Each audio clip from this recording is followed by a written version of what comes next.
నమస్తే. నమ్మలేకపోయాను. కాసేపు ఆశ్చర్యానికి కూడా గురయ్యాను. అల్లు అర్జున్ని అరెస్ట్ చేశారని ఎవరో వచ్చి నా మిత్రుడు చెప్పాడు. అది వాస్తవమైనది, సరిగా చూసుకోమన్నాను.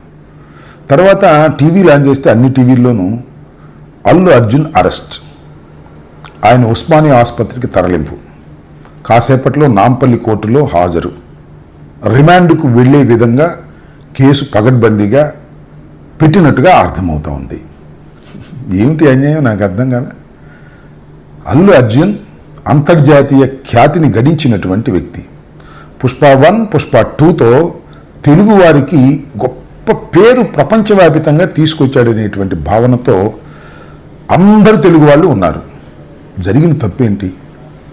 సంధ్యా థియేటర్లో ఆ రోజు సినిమా చూడటానికి ఎప్పటిలాగానే, అంటే తన సినిమా రిలీజ్ అయినప్పుడు కుటుంబంతో సంధ్యా థియేటర్కి వెళ్ళే ఆనవాయితీ ఉన్నటువంటి హీరో అల్లు అర్జున్ ఆ రోజు సినిమాకి వెళ్ళాడు.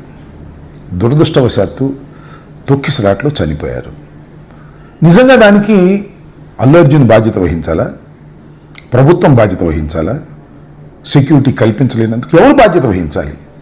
ఇది ఒక కీలకమైన ప్రశ్న. ఒకసారి వెనక్కి వెళదాం. ఇలాంటి సంఘటనలు ఎన్ని జరిగాయి రాష్ట్రంలో? ఆంధ్రప్రదేశ్లో ఎన్ని జరిగాయి? చంద్రబాబు నాయుడు గారి ఎన్నికలకు ముందు సభలు పెట్టిన చోట తొక్కిసలాట్లో చనిపోయారు.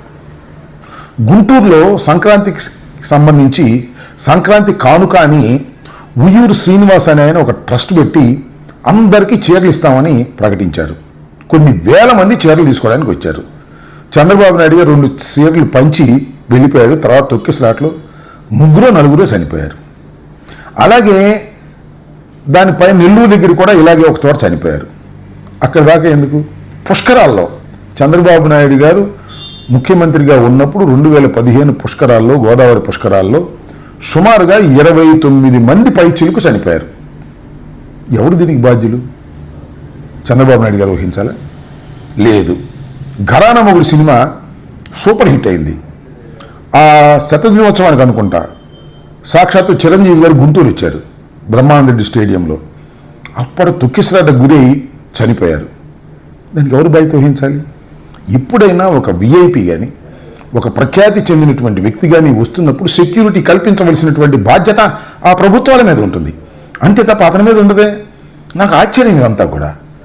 పుష్ప హీరోని ఇవాళ అరెస్ట్ చేసి టీవీలన్నీ అదే వార్తలు. ఎందుకు అరెస్ట్ చేశారు? అసలు ఎందుకు అరెస్ట్ చేశారు? ఇవి చాలా లోతైన ప్రశ్నలు.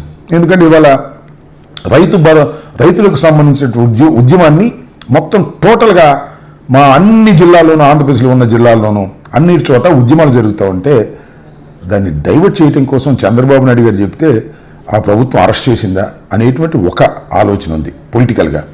రెండవది ఏంటంటే, పుష్ప సినిమా ఇంత పెద్దగా హిట్ అయిన తర్వాత అల్లు అర్జున్ని ఏదో ఒక విధంగా భయపెట్టాలని రాజకీయ కుట్ర చేసి వీళ్ళు అరెస్ట్ చేశారా? ఇవన్నీ చాలా చిత్రమైనటువంటి అంశాలుగా కనిపిస్తున్నాయి. అల్లు అర్జున్ సినిమా అద్భుతమైన విజయాన్ని సాధించిన తరువాత ఆయన్ని తెలంగాణ ప్రభుత్వం ఇష్యూస్ని డైవర్ట్ చేయడం కోసం, ఆయన మీద కక్ష తీర్చుకోవడం కోసం ఒక కుట్రపూరితంగా వ్యవహరిస్తుంది అనేది నాకున్నటువంటి అవగాహన మేరకు చెబుతున్నా. ఇది దుర్మార్గం అని కూడా ఈ సందర్భంగా నేను చెప్పదలుచుకున్నా. ఇలాంటి దుర్మార్గాలకు ప్రభుత్వం ఒడిగెడితే ప్రజాస్వామ్యం బతకదు, గుర్తుపెట్టుకోమని మనవి చేస్తున్నా. సరే, ఓకే, అరెస్ట్ చేశారు, రిమాండ్ రాకుండా జైల్లో పెడతారు, ఏం సాధిస్తారంటున్నా నేను. అల్లు అర్జున్ మీద మీకు అంత కోపం, అంత కక్ష ఉండవలసిన అవసరం లేదు. ఏ ప్రభుత్వానికైనా చట్ట ప్రకారం చేయాల్సింది చేయండి. కానీ ఇది కావాలని ఒక కుట్రపూరితంగా జరుగుతుంది.